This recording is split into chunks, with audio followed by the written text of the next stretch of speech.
Hello friend, my name is Ankit Kumar Shukla और आपका एक खूबसूरत सा चैनल शुक्ला जी क्लासेस में आपका स्वागत है। ठीक है, तो आज हम बताने वाले हैं आपको कि हमारे सिविल ब्रांच में एक बुक आती है स्ट्रक्चर मैकेनिक्स। ठीक है, तो स्ट्रक्चर मैकेनिक्स के बारे में आज हम लोग पढ़ेंगे। ठीक है, तो स्ट्रक्चर मैकेनिक्स जो बुक होती है उसको सोम नाम से या मॉस नाम से भी जाना जाता है। तो जो सोम और मास वर्ड और जो स्ट्रक्चर मैकेनिक्स वर्ड है वो कहाँ से आए इसके बारे में आज हम बताएंगे आप लोग को।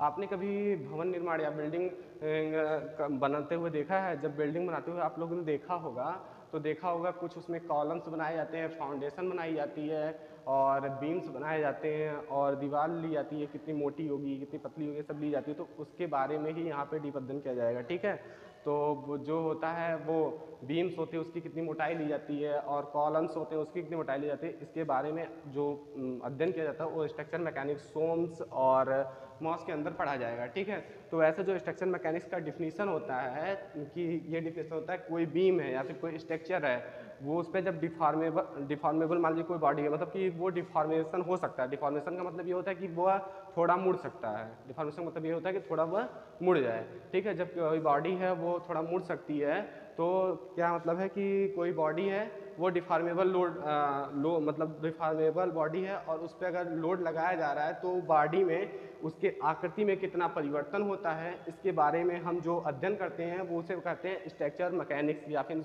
स्ट्रेंथ ऑफ मटेरियल्स या फिर मटेरियल ऑफ स्ट्रेंथ बोलते हैं। ठीक है, तो स्ट्रेंथ ऑफ मटेरियल जो होता है वो बुक्स जो होती हैं वो यूज की जाती हैं अधिकतर तो बीटेक लेवल में, और जो मास होता है वो जो पढ़ते हैं वो मैकेनिकल के बच्चे पढ़ते हैं मास को। ठीक है, मैकेनिकल ब्रांच के बच्चे मास को पढ़ते हैं और जो सिविल ब्रांच के बच्चे होते हैं वो पढ़ते हैं स्ट्रक्चर मैकेनिक्स। तो स्ट्रक्चर मैकेनिक्स के जो पढ़ा जाता है वो जो है सिविल इंजीनियर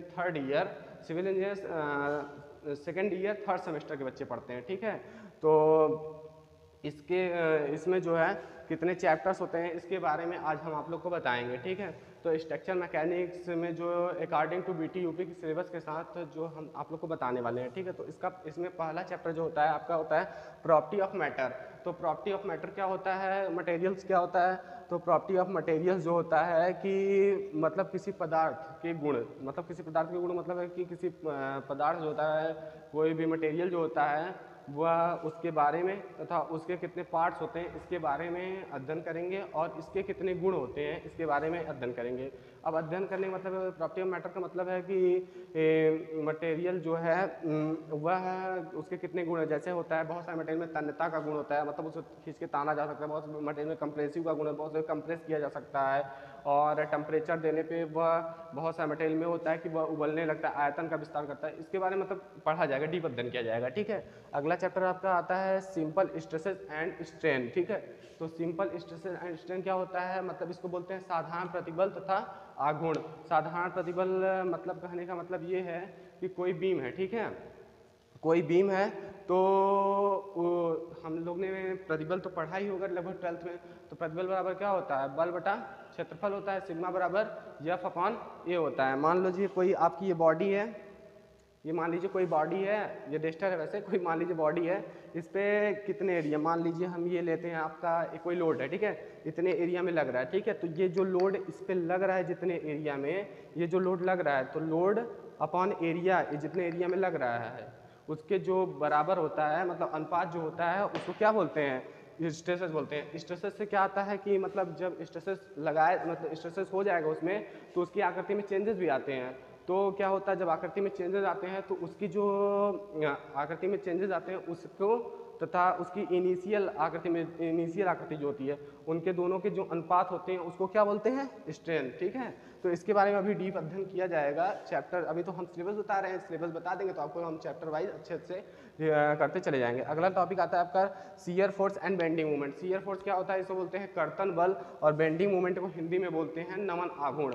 तो कर्तन बल क्या होता है, कर्तन बल ये होता है जैसे कि देखो कोई बीम है आपका, बीम क्या होता है, बीम देखे होंगे किसी भी स्ट्रक्चर का, बीम क्या होता है किसी भी स्ट्रक्चर का वह हॉरिजॉन्टल मेंबर जो उसके वर्टिकल लोड को बियर करता है। जैसे देखो माना कोई ये अगर ऐसे रखा है तो क्या ये वर्टिकल रखा है और ऐसे रखा है तो क्या है, हॉरिजेंटल रखा है। हॉरिजेंटल पे जो है इसके वर्टिकल लोड को बियर करता हो, मतलब ऐसा कोई लोड लग रहा हो, ऐसे लोड लग रहा है तो उसको बियर करता हो, तो उसको क्या बोलते हैं, जब वो लोड बियर कर रहा हो जिस जिस बिंदु पर मतलब उस बीम के किसी भी बिंदु पर मतलब जितने लोड लग रहे हैं उनका जो अलजेब्रिक सम्स होता है उसको क्या बोलते हैं, शियर फोर्स बोलते हैं। और बेंडिंग मोमेंट क्या होता है, वही अलजेब्रिक सम्स किसका लिया जाता है, तो उसमें क्या लिया जाता है, उसमें आघूर्णों का अलजेब्रिक सम्स लिया जाता है। बेंडिंग मोमेंट में क्या होता है, आघूर्णों का अलजेब्रिक सम्स लिया जाता है, और इसमें क्या लिया जाता है, फोर्सों का अलजेब्रिक सम्स लिया जाता है। ठीक है, अगला चैप्टर आपका आता है bending stresses in the beam,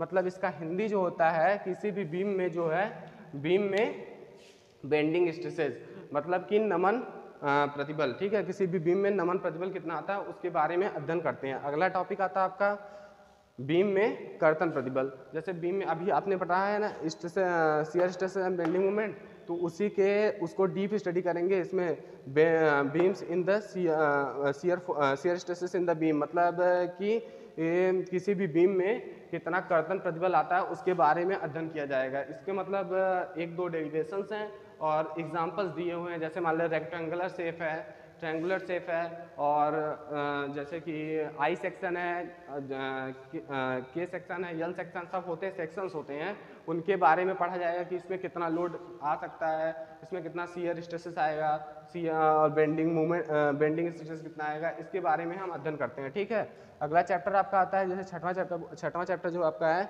slow and deflection. मान लीजिए कोई बीम है, बीम में अगर देखो लोड लग रहा है, ठीक है, जब लोड लगेगा तो उसमें कुछ प्रतिबल उत्पन्न होगा जिसे हम बोलते हैं स्ट्रेसेस। जब स्ट्रेसेस उत्पन्न होगा तो उसमें कुछ डिफॉर्मेशन भी तो आएगा।